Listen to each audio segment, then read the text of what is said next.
Hi, welcome to Orange is a Beautiful Color. We'll start by launching Imprint Pro. This licensing, we will just use the demo for now. If you have questions about a license, get a hold of your local Weidmuller rep.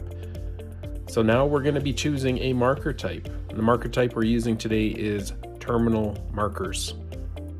So we're just entering in the part number here. It found it. So we're going to double click on it. You see it's showing up in the variant list. We're going to select the product. We're going to hit OK on consecutive numbering. You'll notice there's nothing here.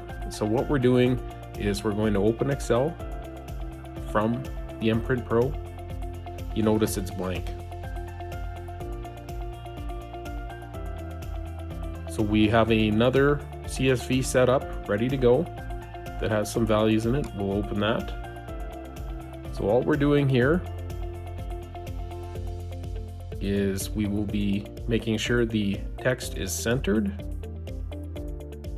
and we're going to select all of them, copy them, go over to the original spreadsheet and paste, close it. It's asking if you want to replace the data with the closed file. We're going to hit yes. You can see all the files there. You see all the little shapes in there as well. That's just saying that there's a little bit too much text for the space provided.